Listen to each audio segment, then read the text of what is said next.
Hey everybody, and welcome back to Mediocre Gamers. I'm Caleb, and I'm joined today with Crimson and RJ. Hey, what's up? What's going on, everybody? We are back. We are finally back after many months of craziness, life crap, and everything in between. We are back with another episode. Nice. Get Been out waiting here. to come back. Yeah. And it's a good time to come back because we've got stuff to talk about. We've got Gencon talk from RJ, who just got back. We have some Arkham Horror stuff to chat about. And we have Marvel Champions. Oh, yeah. The new co-op card game from Fantasy Flight Games. We Now, a lot of talk about that. oh yeah. That is a hot topic right now, and rightfully so, because it has been a blast.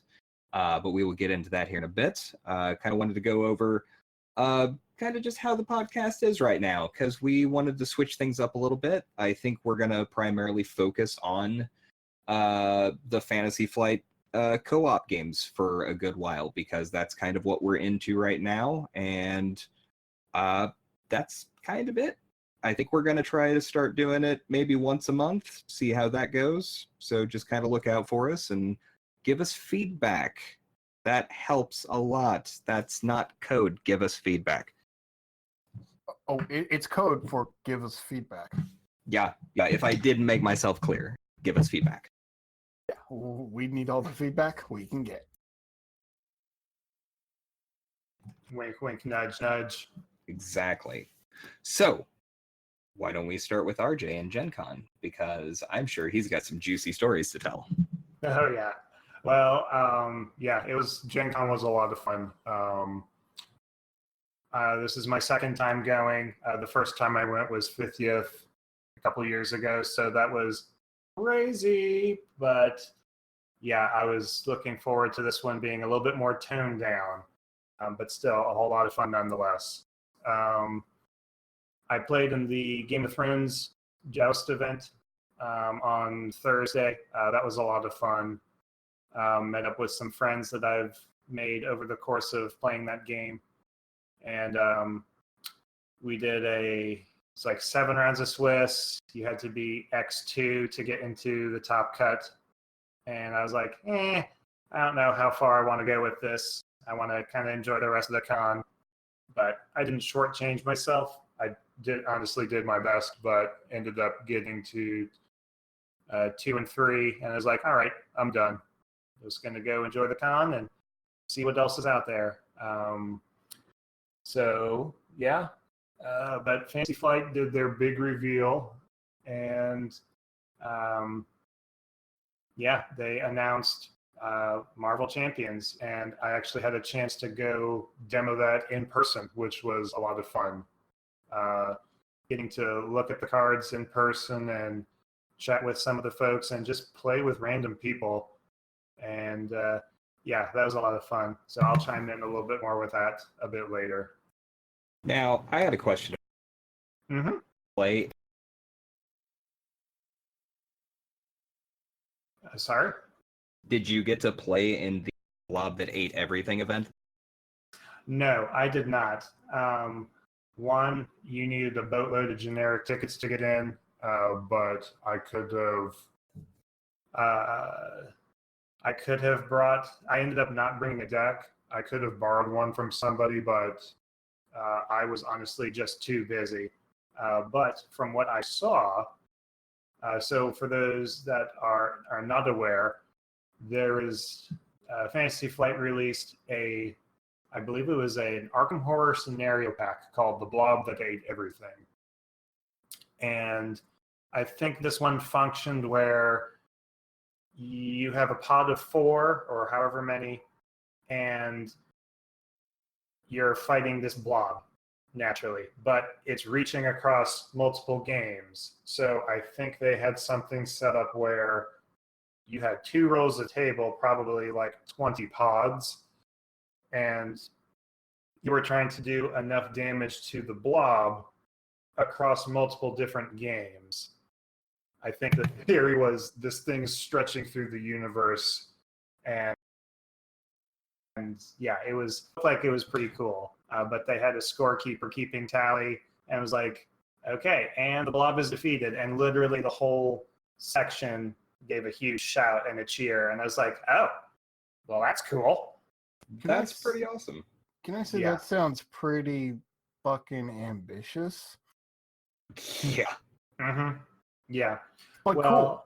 I know that Paizo did something similar to that with their Pathfinder,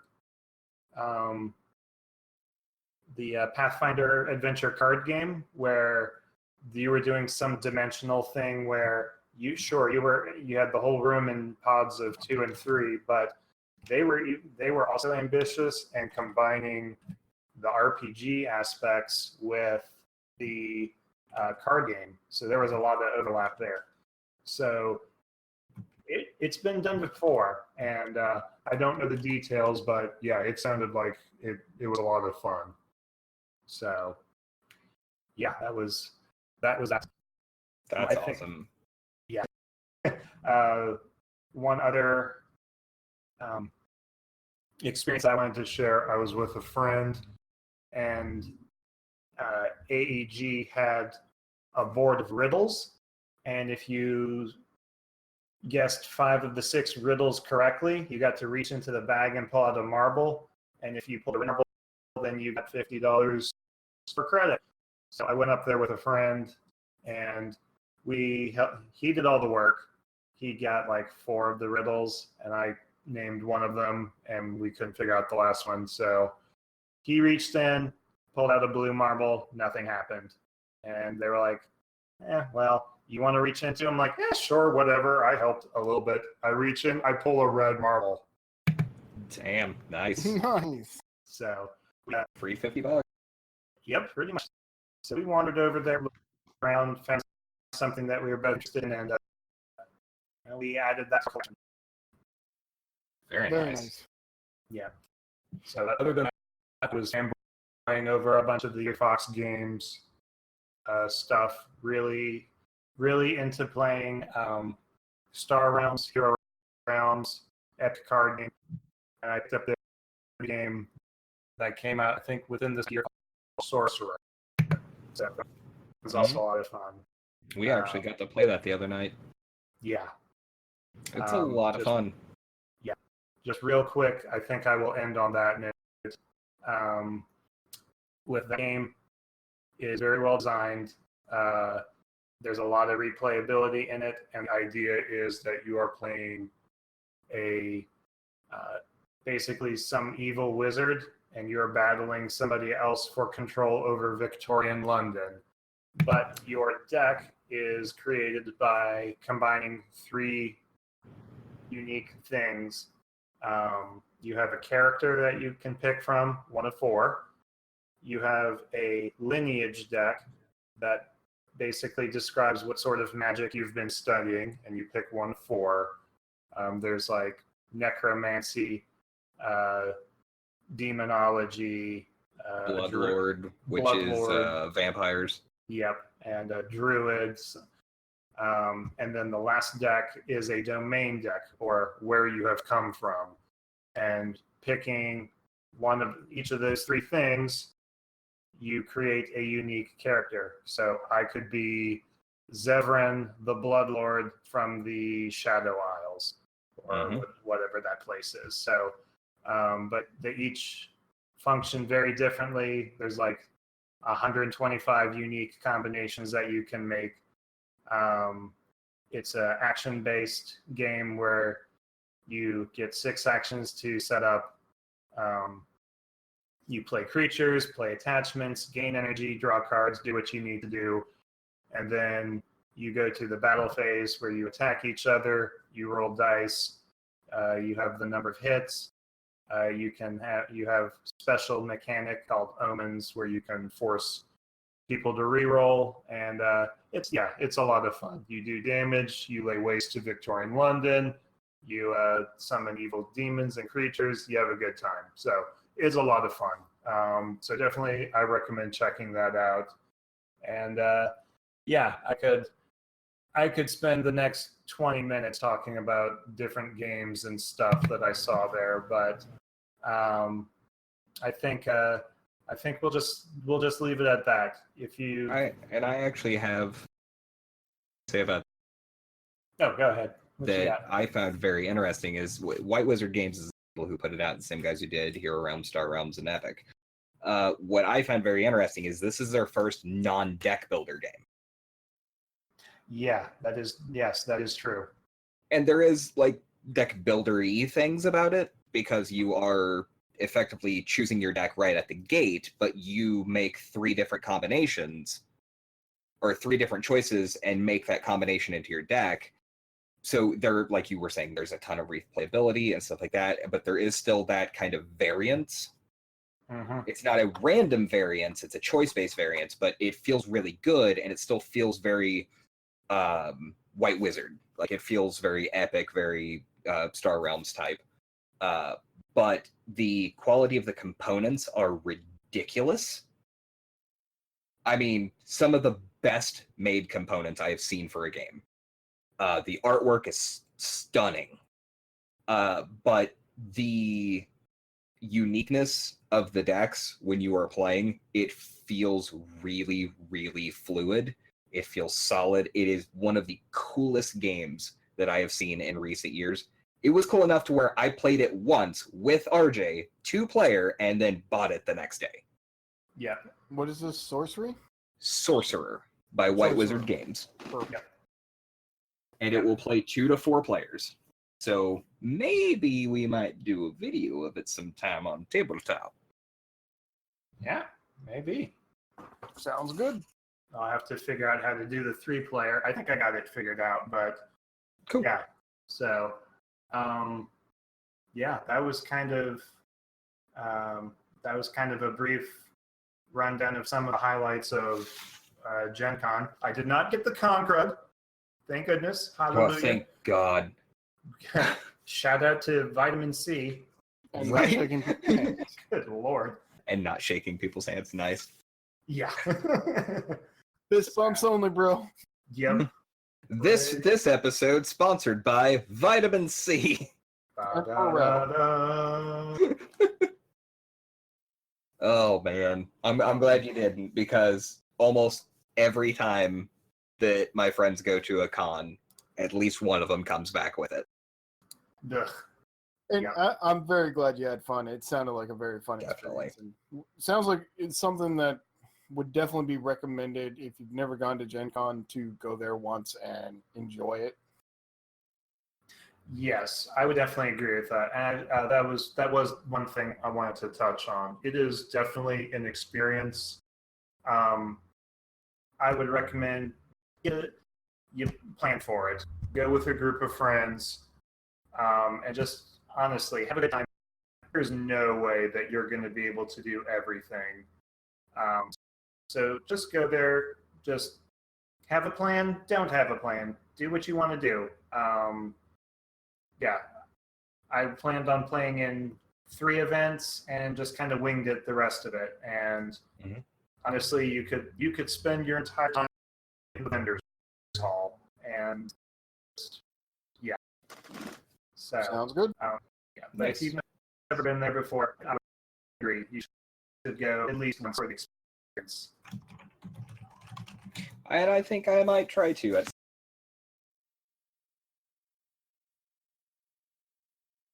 Yeah, definitely something that I'd be interested in doing at least once myself.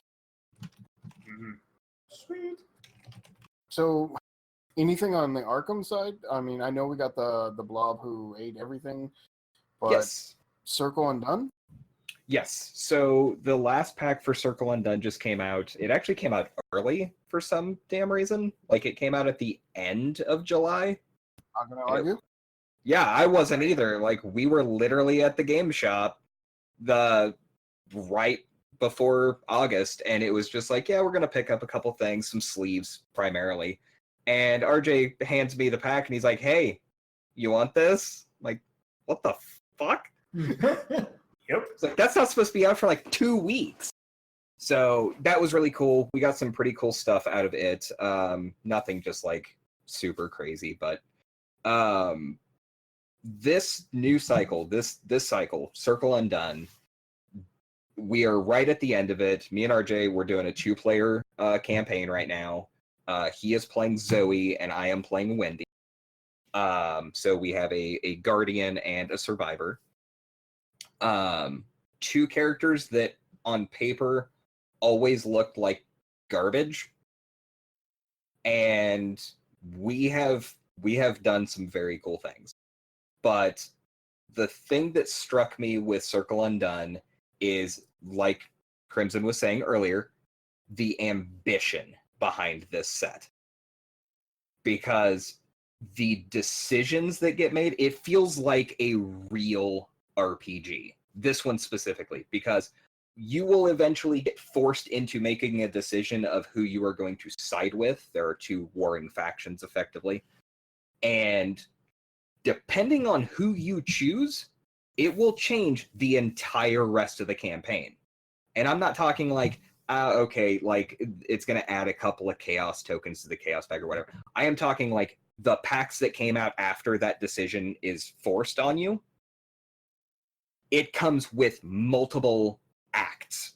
And it says, if you sided with these people, you have to use this act.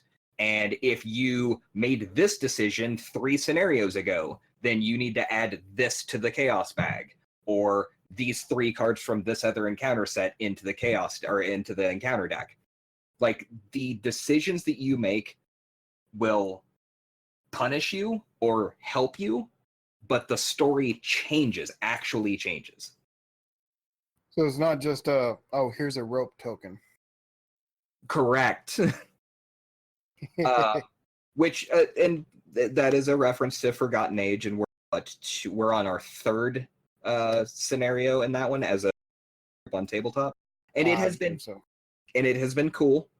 And I think that it's going to get better. The first couple of scenarios are a little weird, a little different, but with Circle Undone, it felt like, wow, these people can actually do this with this game. Felt like you were playing the novel. Kinda, yeah. And like, I know that me and RJ had talked about this quite a bit, like during those scenarios and during that campaign, of just like every time we finished a scenario, we would reflect on it, like stop and reflect and be like, that was amazing. Yeah. Yeah, I really cannot wait till we do Circle Undone play through ourselves, and we will be streaming it recording it for YouTube when we do. I think that would be awesome. Make sure you check out our YouTube at Mediocre Gamers. Yep. Shameless plug. Just to plug it right on in there. Yeah. But and I'm not going to spoil anything, because this campaign needs to be experienced with fresh eyes. Like, I do not want to spoil anything, but there are some of the craziest things that happen, and the story that we kind of told, again, this felt very like real tabletop RPG, because we were kind of creating our own narrative, like outside of the game, for the game. Nice.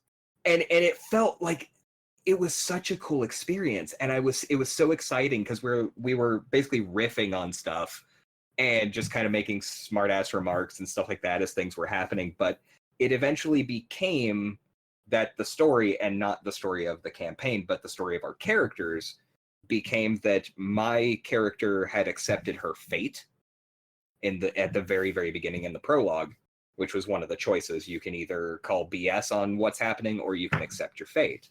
And so I chose to accept my fate, whatever it may be. Take all of that fate.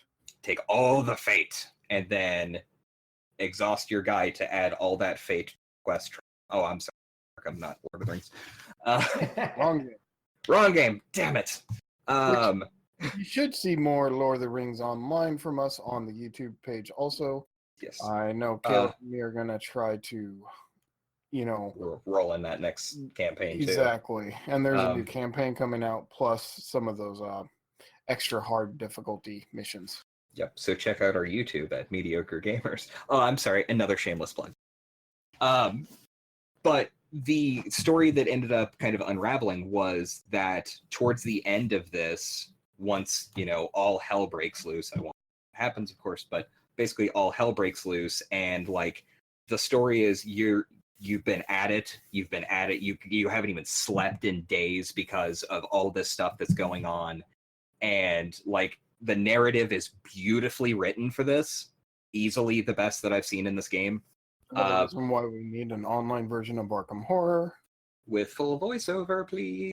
Mm-hmm. But there was a scene where like your character basically like is just sitting on the ground in the grass, just exhausted, and it says that the exhaustion sets in your bones and you realize that you haven't slept in days, and just all this stuff, and it feels like, oh my god, yeah, I'm tired, man. These scenarios have been just intense. And how the story unfolded was my character, being Wendy, was kind of this scared, orphan girl who, kind of needed protecting. And RJ's character, Zoe, was, the chef zealot who hears voices in her head, and she kind of was protecting Wendy, or that was the narrative we were spinning. The voices tell her to protect Wendy. Exactly. Well, and Zoe didn't realize that really at the time. Because I had, just going off of the cards that I had in my deck, I was like, oh, this, what is it? I'll handle this, where I basically draw Wendy's encounter card and get +2 to the check. It felt very thematic, and ironically, throughout the campaign, I did that not knowing that, well, the next card you would have drawn would have killed her. So yep, had a couple saving graces there, but it felt very, oh man, the deck is in it, my character's in it, and this is part of the story. And then throughout me kind of doing that for several scenarios, well, I take a bunch of trauma, and eventually Wendy grows up. Let's just say that. Yeah. So the story that we kind of was that I ended up building the deck, or upgrading the deck, to include the ancient bow, which allowed me to fight more and defend myself. So as the game progressed, or as the campaign progressed, I was being able to defend myself and getting new tricks and stuff that would allow me to, hold my own as my character was growing up. And during that time, RJ's character was progressively getting beat down because she was getting mental trauma and physical trauma from being defeated, or her specific weakness triggering at the end of a campaign that we couldn't solve, stuff like that. So it effectively became, right here, we're getting ready to go into the final scenario, and I had placed 2 Keys of Yes in my Wendy deck, which, for those that don't know what it does, it costs 3 resources. It is a 5-pip card. It is an accessory, and it says whenever you would take horror, one of it must be placed on the key, and it has 4 sanity on the key. You get +1 to all stats for each horror on it, and when it would leave play, you discard the top 10 cards of your deck. So it's a very dicey card, but I was able to work 2 of those in, built a kind of combo with it, with the upgraded Peter Sylvester, stuff like that. So the scenario right before this one, the second to last scenario, I ended up having that thing online, and the story was that I basically ascended to become a demigod. Yep. Like, pretty much. Basically rolling out with +3 to all stats, plus the upgraded Peters that give +1 to 2 stats, and just all this other nonsense. The kind of story that we spun was that Zoe was actually fulfilling the prophecy by protecting Wendy until she could ascend to become a demigod, to go and deal with this evil presence. And by doing so, Zoe is half the person that she was because she has sustained so much horror and trauma. Mm-hmm. And I've never played a game that gave that feeling before, especially something like a card game. Yeah, it's super cool to have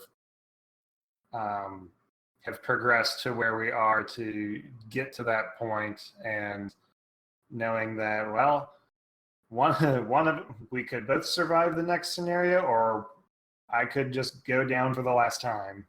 But Yep. We'll see. And I don't know, because I quote unquote accepted my fate. So even though I have gone through this entire campaign with trauma, yes, you heard that right, folks. We are going into the last scenario of this campaign, and I have not been defeated a single time with Wendy. But because of the story in the campaign, regardless of the story or the narrative that we have created between us as players, I may die. Yeah. Like, that just may be part of it. I have no idea. I can't wait to see. We're actually hopefully going to be finishing this weekend, so maybe able to talk about it next time. But I cannot recommend Circle Undone enough. It sounds fun, and it sounds like you're definitely excited for it. Yes. Definitely something to pick up if you do play Arkham Horror. You won't regret it. Definitely. Well, RJ, did you have anything to add about our runs through Arkham? I don't think so. It's Okay. it was definitely fun playing the religious zealot angle and starting off with machetes and survival knives, and then by the end of it here, as we are about to step into the final scenario, I go full Sarah Connor. I'm like, okay, here's a Thompson, here's an M-bar, Yep. here's a bandolier, still got my survival knife. Let's go. Yep. It's a very cool transition to really look back and see where we started. And now you're Sarah Connor and I'm basically Captain Marvel. Yep. Oh, good Very stuff. nice. And speaking of Captain Marvel, I do believe it's time to talk about some Marvel Champions, which I know that Andrew has been just angrily tapping his foot, waiting Oh, to I am talk about this game. I am hooked. I am utterly and tremendously hooked. It is a fun game. So let's get a base overview. Co-op game, up to 4 players. You're going to be playing against a villain deck. It is modular, so you will get the villain deck card, so Rhino and his cards, then you will add in a standard deck of cards, then you will add in another side deck of cards. And these can be anything, but they do, on the scheme card, it will give you a recommended of what you should add in for the base experience, but you can make it harder by adding in a lot harder modules. You will get 5 heroes. You got Black Panther, Iron Man, She-Hulk, Captain Marvel, and Spider-Man.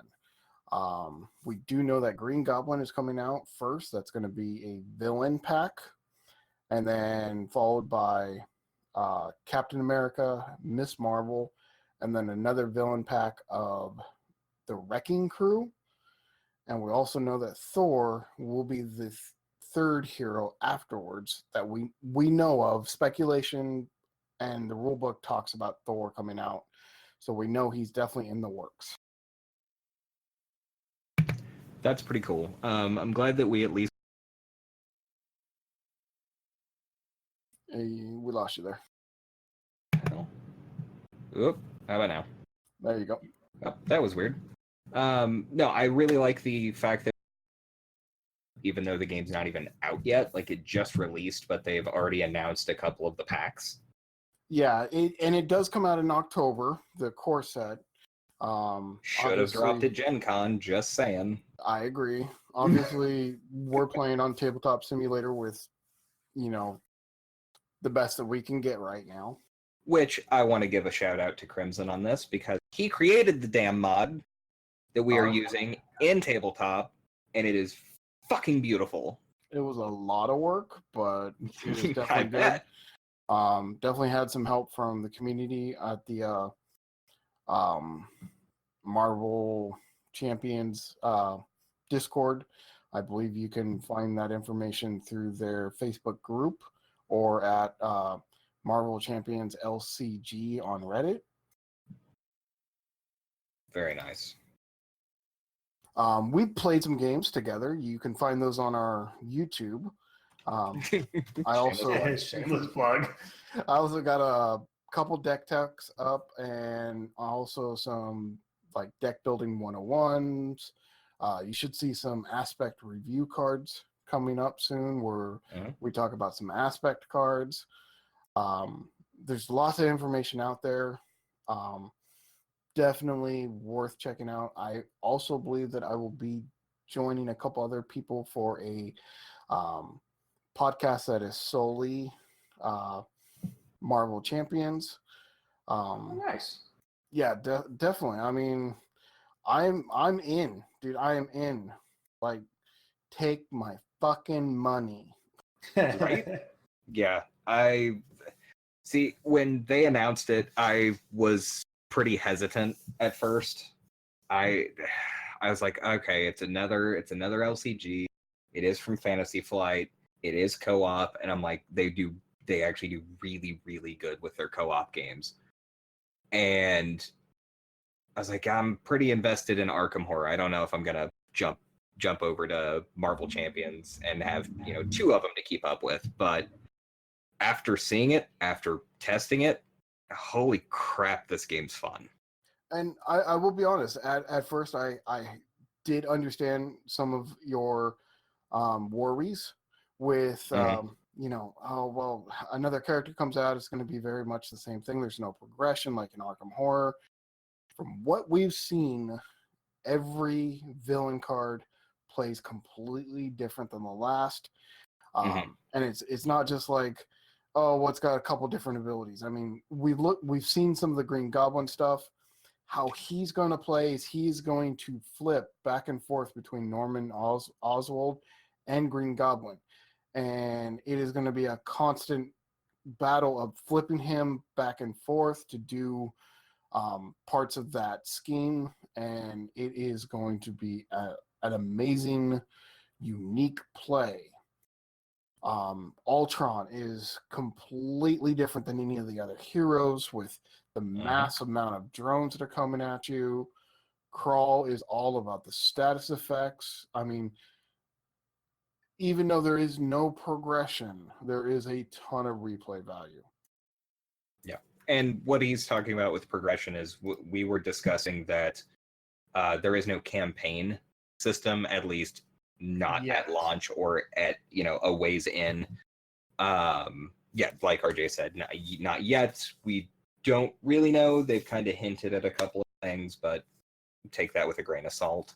And Green Goblin kind of hints at it too, like you're not just going to get the Green Goblin hero or villain and that's it. No, there's going to be 3 different scenarios with the Green Goblin. So okay, even though it's the same hero, he'll play differently throughout the 3 different scenarios. So if you want to play this version of the Green Goblin versus that version of the Green Goblin, very unique. That's going to be pretty cool. Yeah. I think one of the things that I learned while I was demoing the game, well, I guess to give some build up to that, I was also very hesitant. Like, you two heard about it first from the in-flight report because I went home that night and went straight to bed. And I was like, y'all are messaging me as like, yo, dude, you gotta check out the Fantasy Flight booth. Go check out this game. And I'm like, okay. And, ferociously messaging him. Be like, yeah. get me promos.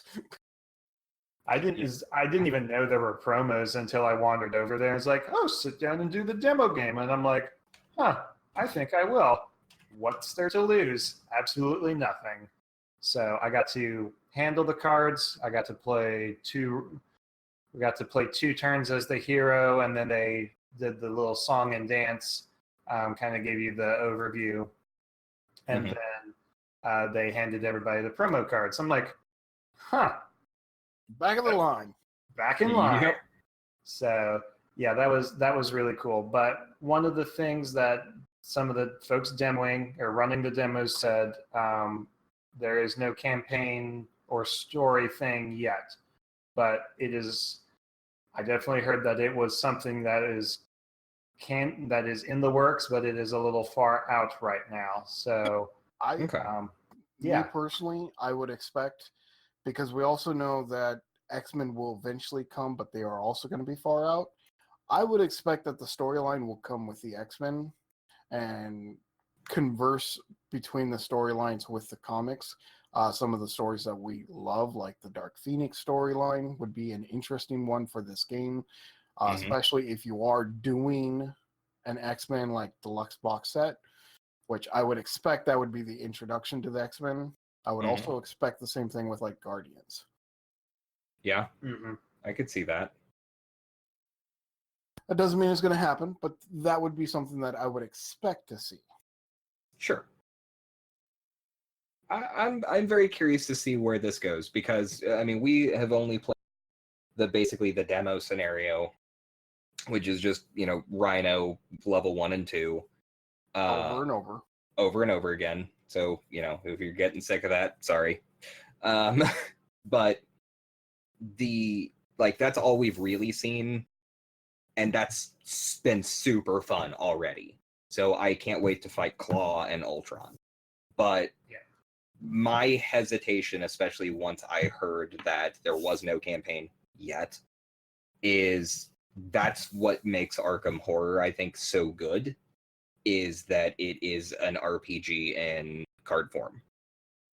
And when they were like, hey, we're releasing another co-op game, 4-player co-op, you build decks, all that stuff, but there's no like XP system or, you know, any sort of story campaign, any sort of progression with that, I was like, so it's a board game.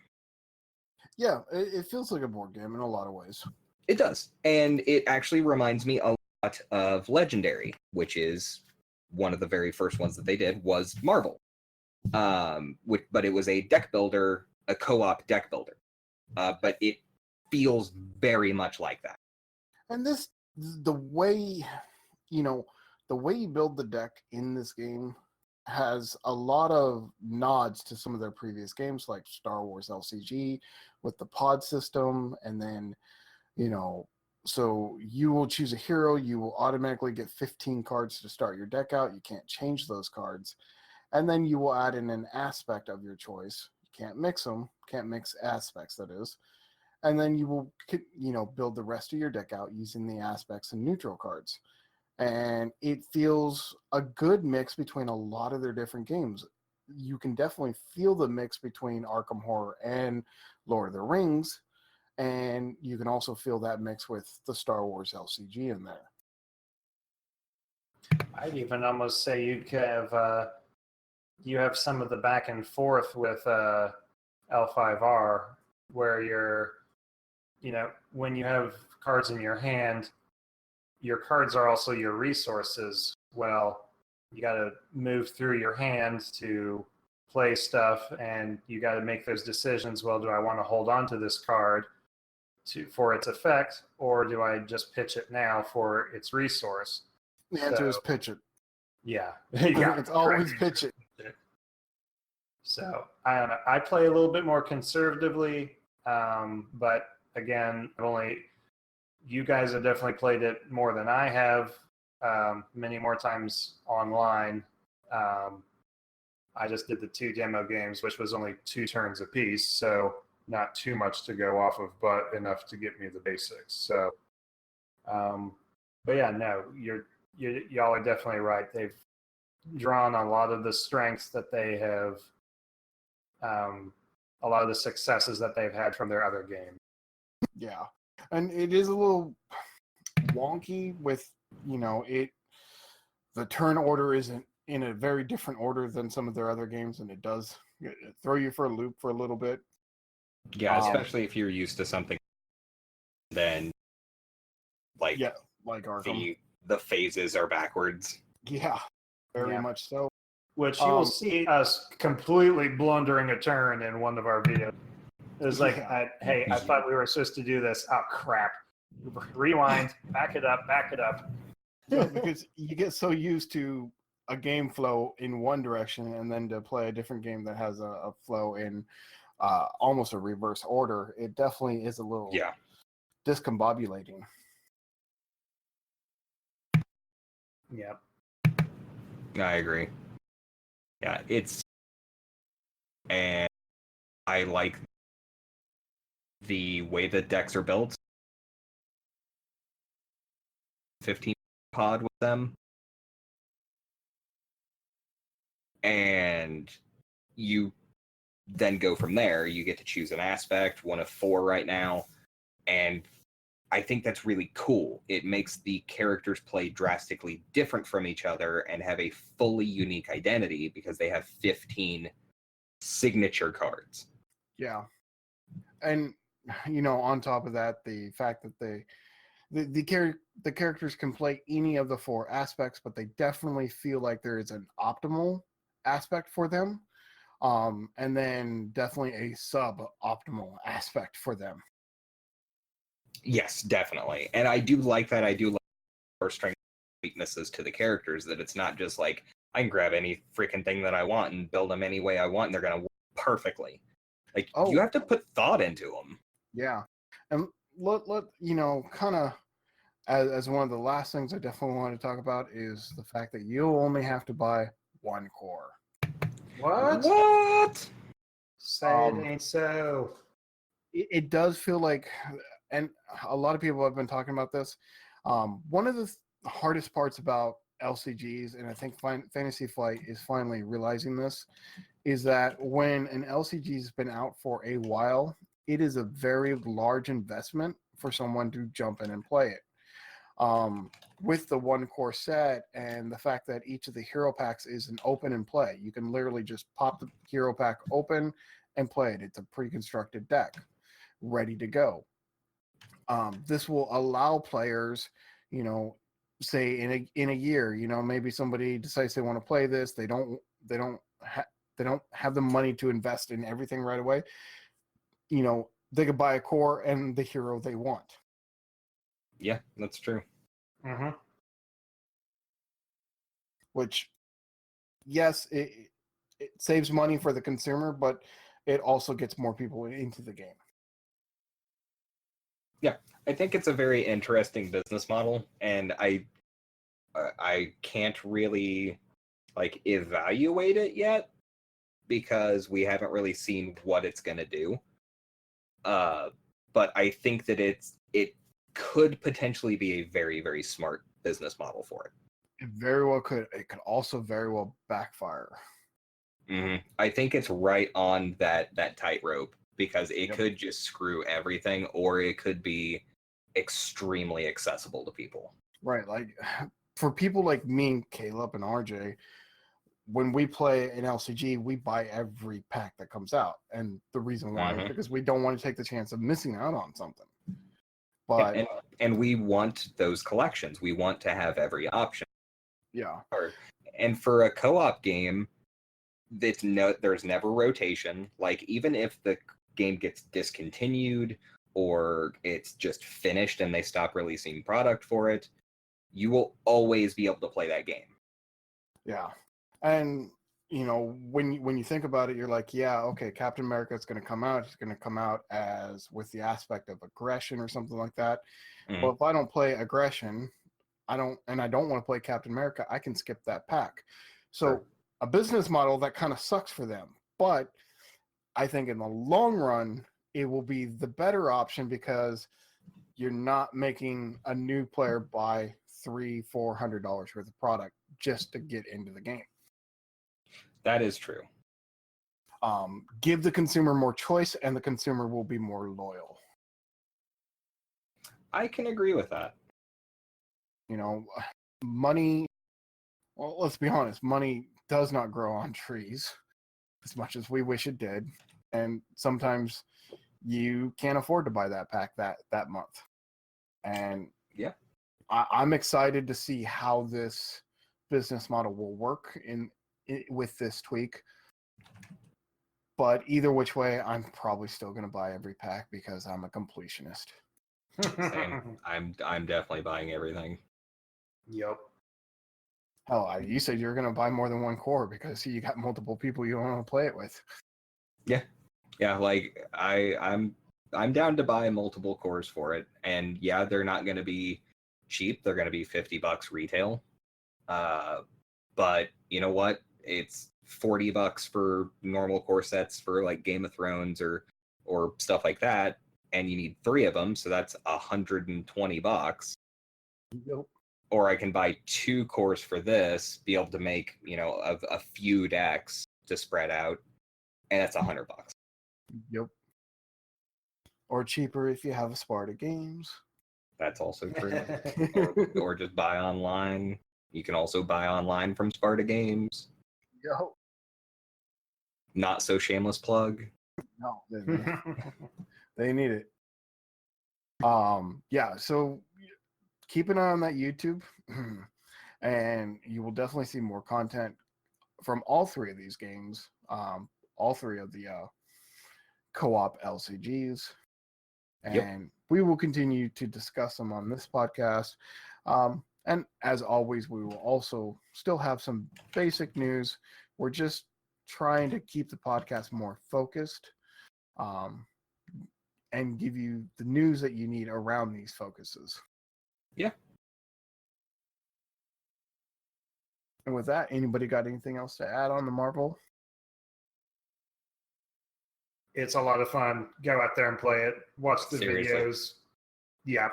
It's it's a lot of fun. I also like how it is very more comic booky feel than what we're used to in the movies. Yeah. I think that is very refreshing and almost lends itself more to a lot more creativity in the gameplay.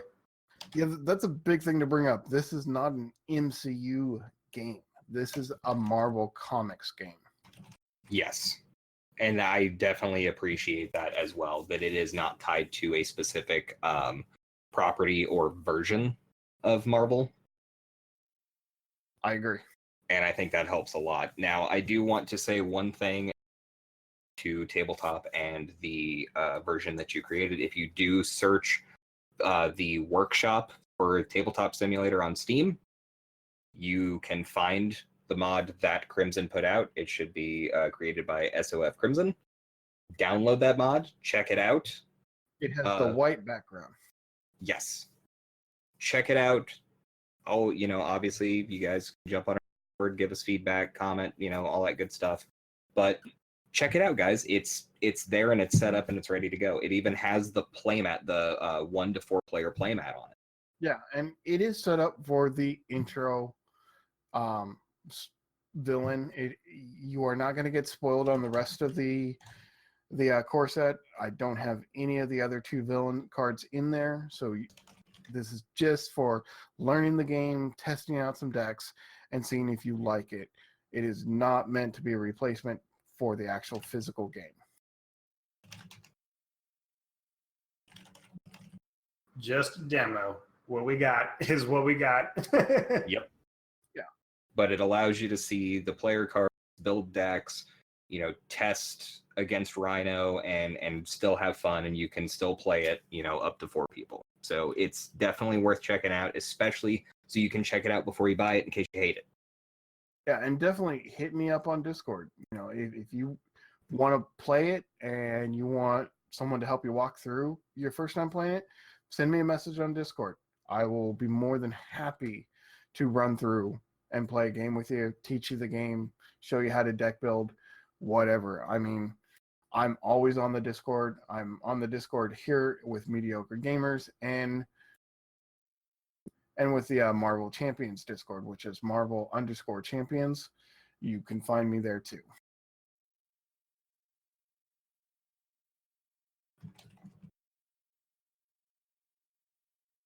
And with that, I think we are going to close it out. Cool. Very good. Well, everybody, that was good. Stay tuned and check out all of our stuff that we shamelessly plugged. And get out there and play some games. Whew, got some rust to shake off there. We got it. Sweet. Roll that beautiful music.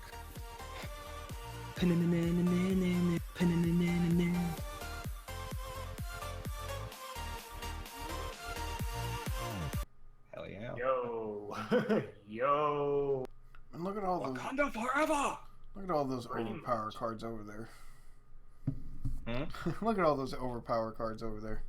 Man, he's about to wreck a fool. Vibranium. Energy daggers.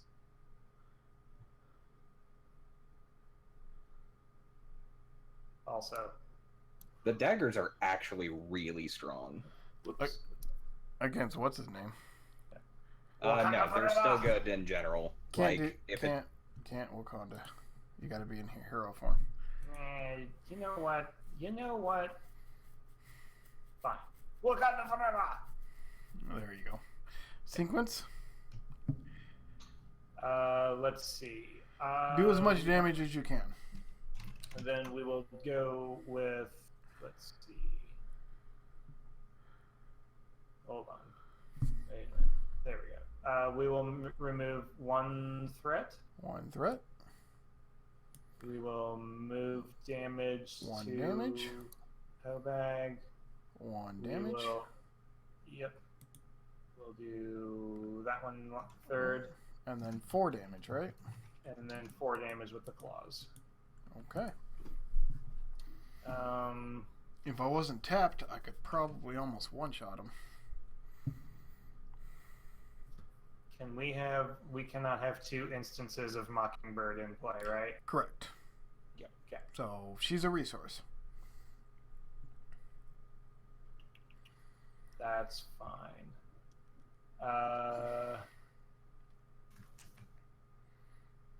I can attack. Yep. And then I will ready before he hits back. Yep. Then I will. Nobody else needs anything. The thing's under control. Yeah, I'll nug him for 2. Awesome. And Andrew, do you want a card? I would love a card. I have 1 card. And over to you. Okay. So first things first, I'm going to discard a card to get a law degree into play.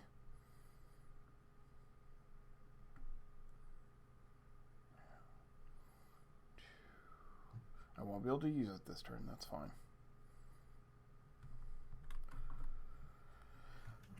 Flip, do 2 damage to him.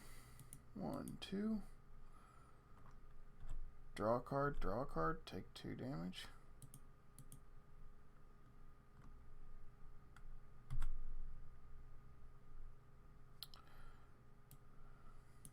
Hit him for 10.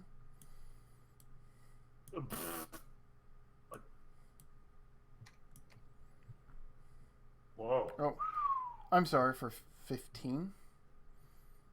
15. To a maximum of 15, so I am at... You are down by 11. So he takes 11. Yo. 6, 7, 8, 9, 10, 11. Like I said, if I could have untapped, that would have been another 3 more damage. Plus, I wouldn't have played this one. I would have played the other card that let me do more damage. Yeah. I'm keeping Daredevil because I'm going to need to block. I'll tap, get rid of that. Yep.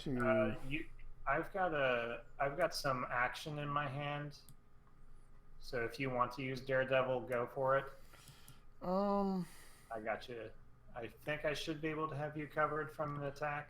If I die because I'm at 4. No, keep You'll him be up fine to because I can block with Mocking. And Oh. he's got Luke Cage. Okay. So we will thwart. And then we'll do another point of damage to him from Daredevil. Also puts Daredevil in the grave for you. So... And he took the 1 damage. Okay. And he does have stun, so...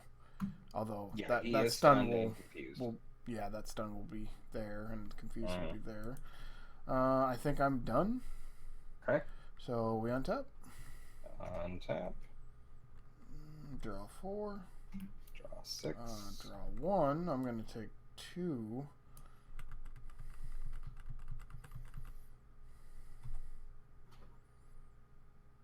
Oh my god. I need cards. Okay. I drew the grimace. I drew it You again. drew the what? I drew it again. The Yep. deal 11? Okay. Yep. You can have the mansion on my ticker. Yeah, you can have the mansion whenever we get there.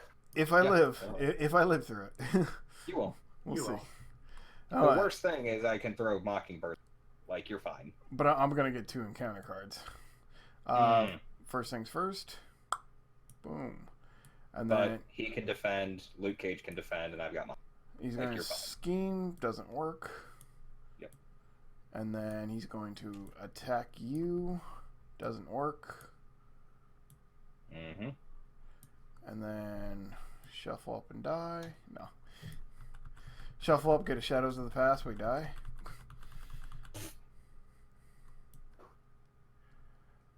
I get 2 of them. God. Caught off guard. Yeah, fuck it. Goodbye. Yep. 2 threat. Or 1 threat, I would assume. Yep. Me? We already did yours. No. For the encounter card? Oh, yeah, no. What in fact, I shouldn't even... Yeah, it should have been me. Yeah, it should have been you first. Oh, well, forget it. We went out of turn. That's fine. He heals 4. Oh, damn it. That's alright. He's gonna die. RJ encounter card. Yeah, I should have been doing my... I don't know why I thought I was doing encounter cards first. Oh, well. 1 damage to each hero. That's fine. Cool. And then that should be it? Yep. Okay, so to me. Okay. So did we... So that whole phase just happened out of turn, right? Yeah. Yeah, my encounter cards were supposed to go last, but for some reason I was brain farting. Okay. So technically, Shocker should be on me, this should be on you, but whatever. Well, I would have blocked... I was wanting to block an attack. But, okay, whatever. Okay. Nobody got it. Oh, You were good. You were attacked. Yeah, we fucked that whole thing up. yeah, we did.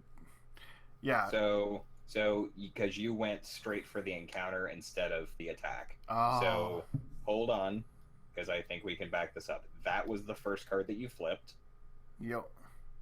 which would have been... So this is the attack. So, RJ, are you going to defend? Luke Cage, are Yes. you? I will defend. So he takes a damage. Flip. He's going to swing for 3, 4, 5. So I will 3. take. Yep. I will take 3. Okay. I will hold on. I will use Indomitable to stand back up.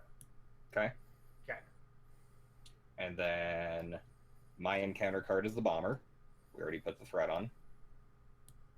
Your encounter is the heal. So then that means And then that is going to be Andrew's. And then I would have got the second one. Yes. Okay, so did you already take your damage, RJ? I did. Okay. Oh, sorry about that, guys. I totally bonkered that one out. It's Friday night. It's late. It's really late. A few hours into this, like everybody's tired. It happened. Yep.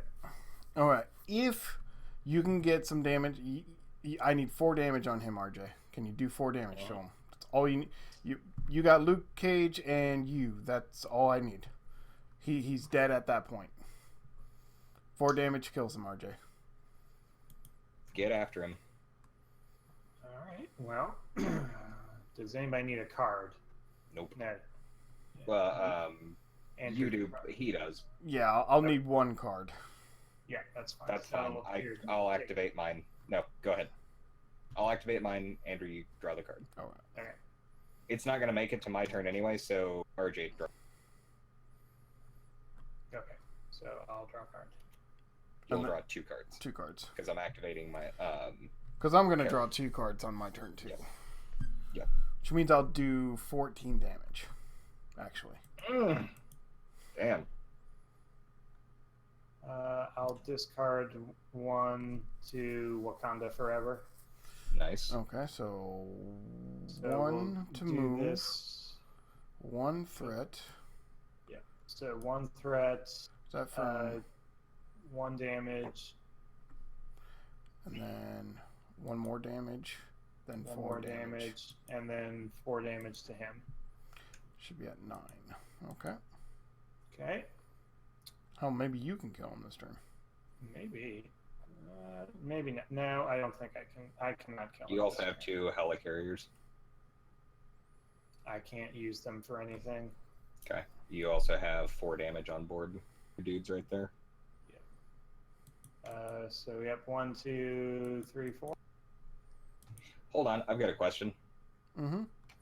Hang on. You are stunned, remember. Hold on. So, I can activate actions on my turn, right? Or on somebody else's turn? Yep. And can I flip at any time? I believe so. Flip? Because I believe flip is an action. 1. Actually, I'm going to helicarrier. So for 1, I will lead from the front. Yeah, lead from the front. Both of your dudes get +1 attack and +1 thwart. So he takes 2 extra damage. He's down to 3. Anything else you got? Can I kill steal from Andrew? If you use your helicarrier, no, because he's not instant. Dang it. Nope. I unfortunately think, yeah, that's me. Okay. I'm gonna activate my ability real quick. Tap, take 2 damage. Draw 2 cards. There's an instant response from him that deals 1 damage to you. I'm going to kill Shocker. 1-2 punch. Untap, kill the bomber. Dang. I want the board cleared when I do this. Yep. And then Gamma Slam. 1, 2, 3, 4. For 14 points of damage. Yo. 12, 13, 14. And that's a She-Hulk. Splat. Rhino ain't got shit on She-Hulk. Nope. Wow. That was... Other than that one mess up that I did, I apologize for that one. Wow. That was awesome. I'm a noob. No, 1 hit point, though. 1 hit point. That was a big old Gamma Slam. So what do you think of She-Hulk, RJ? She's ridiculous. Yeah.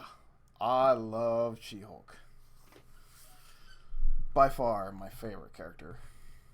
I think Spider-Man's better, but she's much more fun. Nice. Sweet. Okay, I'll go ahead and stop the video. Thank you guys for watching. Make sure you hit the like and subscribe button. If we did any other mistakes other than my huge one, please let us know down in the comments below. It makes us better gamers. If we, don't catch something and you guys do, let us know. And again, thank you. Peace. Have a good one.